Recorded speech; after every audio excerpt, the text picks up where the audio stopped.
Assalamualaikum warahmatullahi wabarakatuh. Berjumpa kembali bersama saya Raihan Mahdi, dan di video kali ini saya akan kembali membahas mengenai materi sistem operasi terkait dengan algoritma penjadwalan CPU. Oke, langsung saja kita mulai pada topik yang pertama, guys.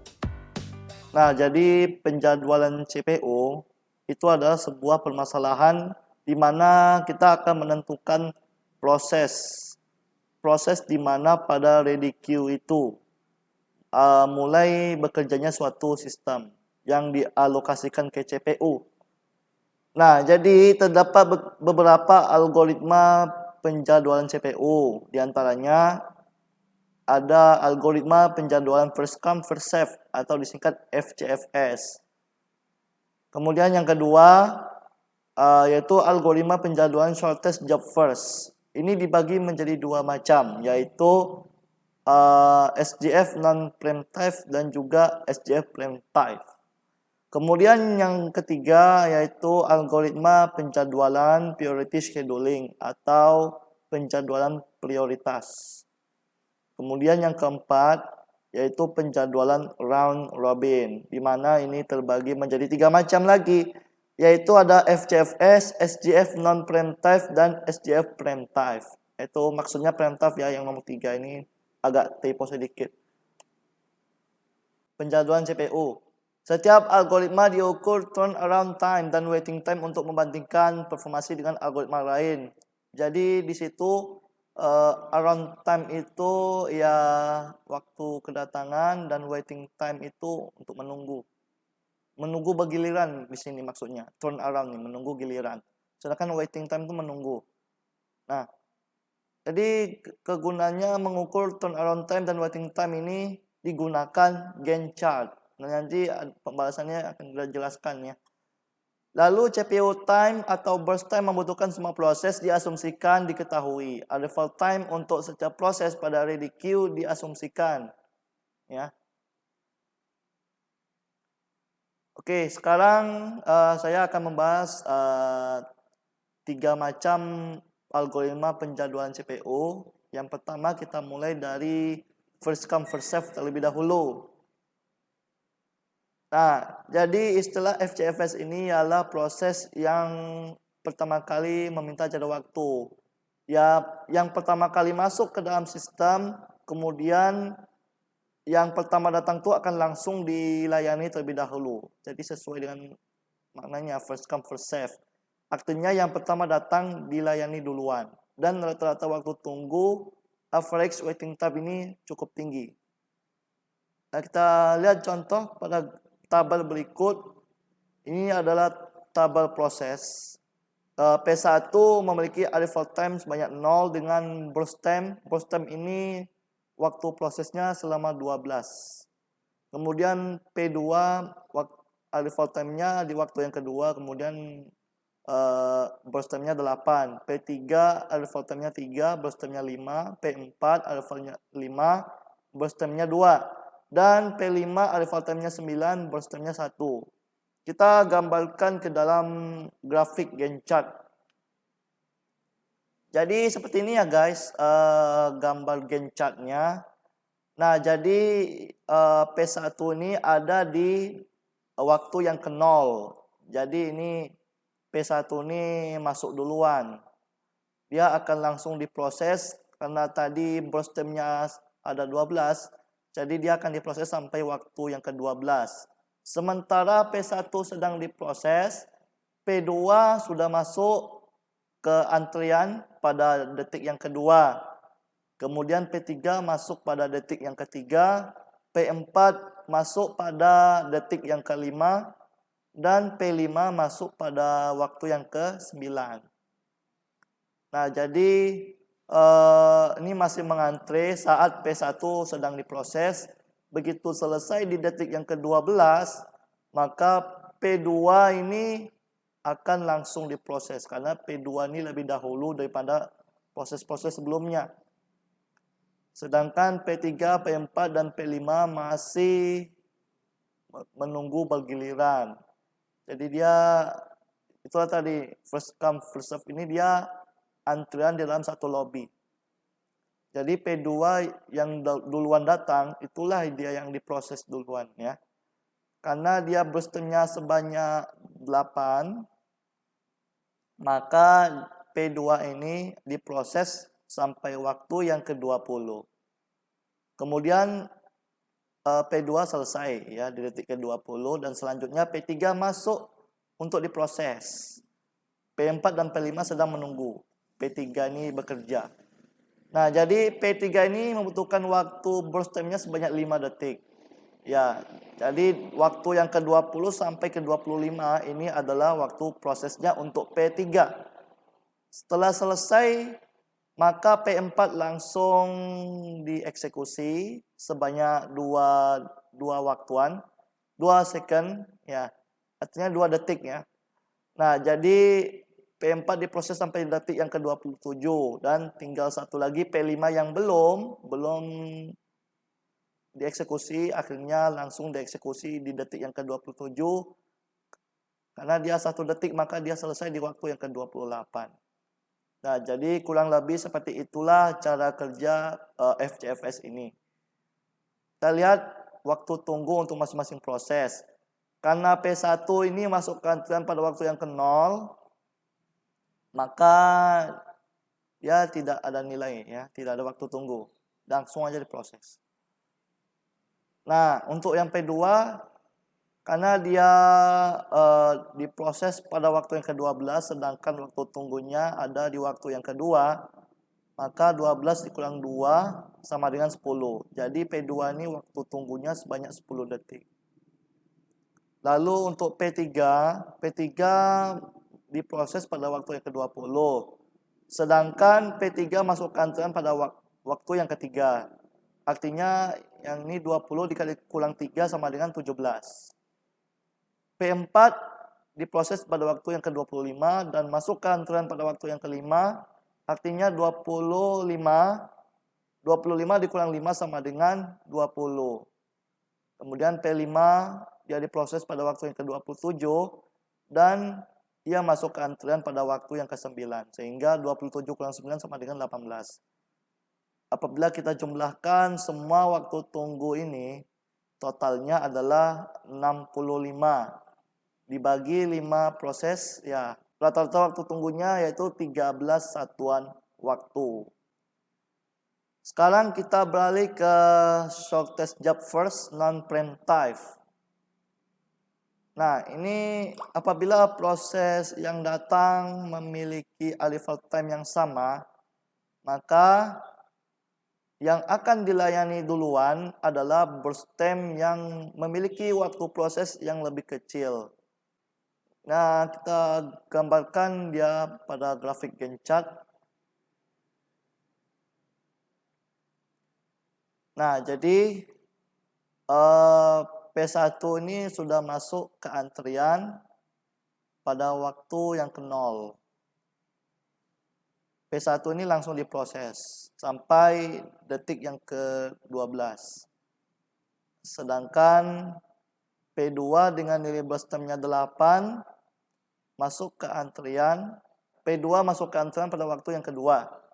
Lalu P3 dengan burst time-nya 5 masuk ke antrian pada waktu yang ketiga. Begitu juga dengan P4 dengan nilai burst time-nya 2 masuk ke antrian pada waktu yang kelima. Dan P5 yang nilai burst time-nya 1 masuk ke antrian pada waktu yang ke-9. Nah, ini P2, P3, P4, dan P5 ini sedang menunggu. Ya, masih ditunggu. Karena P1 sedang dijalankan terlebih dahulu. Setelah P1 selesai pada waktu yang ke-12, maka P2, P3, P4, dan P5 ini secara antri secara bersamaan. Kita lihat dulu waktu burst time yang kecil ya yang dijalankan duluan. Jadi P5 ini memiliki waktu proses yang kecil.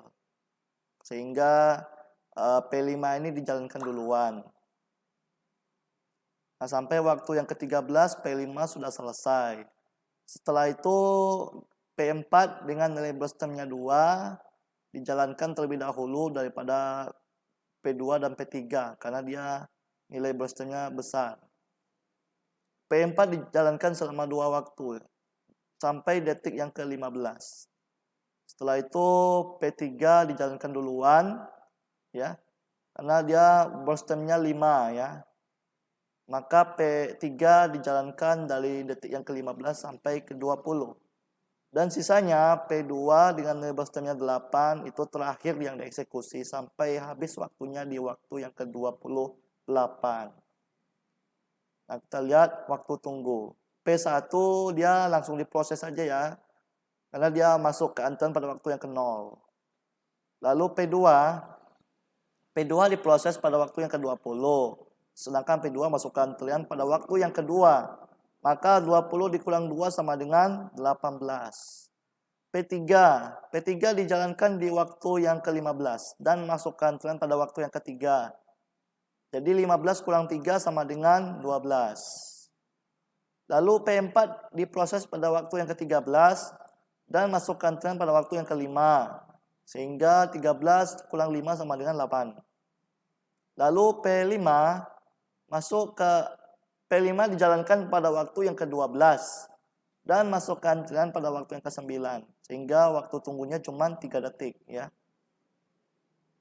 Jadi apabila dijumlahkan totalnya 41 dibagi 5 sama dengan 8,2 satuan waktu. Nah, itulah tadi cara kerja dari SGF non-prime time. Selanjutnya kita beralih ke SGF prime time. Nah, apabila suatu proses sedang dikerjakan, kemudian ada proses lain yang datang di mana burstemnya lebih kecil dari sisa waktu proses yang sedang dijalankan. Ingat, di mana burstemnya lebih kecil dan dari sisa waktu proses yang sedang dijalankan, maka proses lainnya ini akan dikerjakan dulu, dijalankan terlebih dahulu, dan sisa proses sebelumnya dikembalikan ke ready queue untuk dijalankan nanti setelah proses yang sebelumnya selesai. Nah, kita lihat contohnya pada grafik Gantt chart berikut ini. Nah, waktu P1 masuk ke antrian itu adalah waktu 0. P1 ini memiliki burstemnya ke-12. Setelah itu pada waktu yang kedua, P2 masuk ke antrian dengan nilai burstemnya 8. Karena P2 ini merupakan interupsi, dia akan langsung diproses. Karena P1 ini masih dijalankan ya, artinya ini cuman 2 detik sebelum P2 masuk ke antrian dan langsung diproses. Maka P1 ini menyisakan waktu sebanyak 10 untuk dieksekusi nantinya. Ini disimpan dalam ready queue. Jadi P2 ini langsung diproses ya. Lalu untuk P3 masuk ke antrian pada waktu yang ketiga. P3 ini burstemnya ada 5. Nah, karena P3 sudah dijalankan pada waktu yang ketiga, maka sisa dari P2 ini ada 7 proses lagi. Ya, jadi kan 8 kurang. Cuman 1 waktu aja diproses karena sisanya 7. Lalu P1 masih menyimpan 10 proses lagi. Oke. Lalu untuk P4 ya.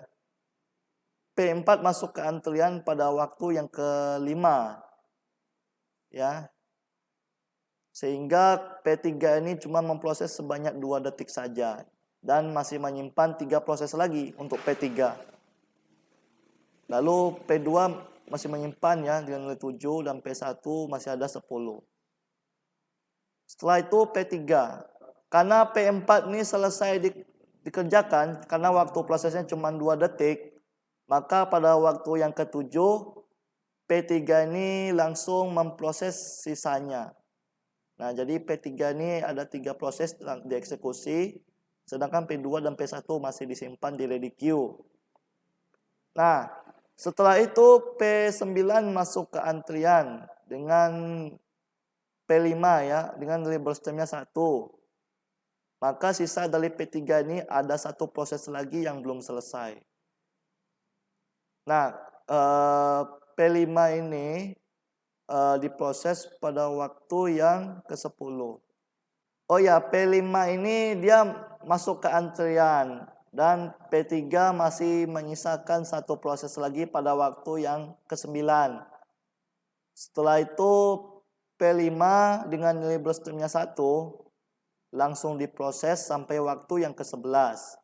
Jadi sisanya ini pada waktu yang ke-11 hanya P2 dan P1.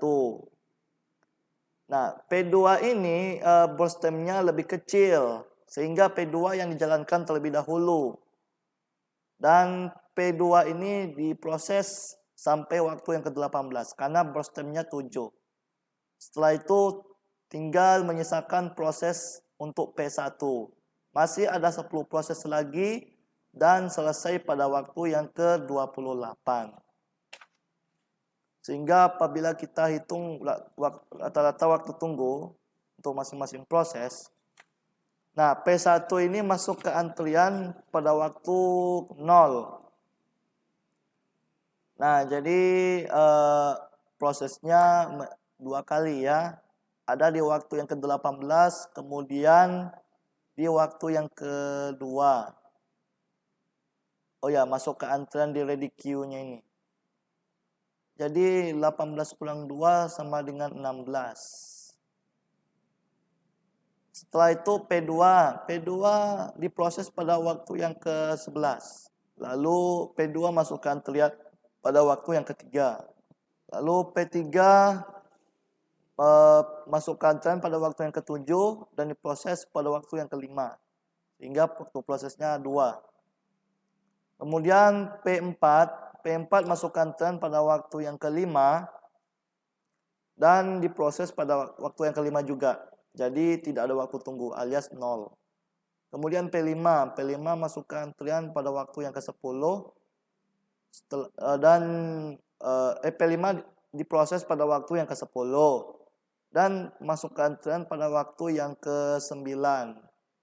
Jadi waktu tunggunya cuma 1 detik saja.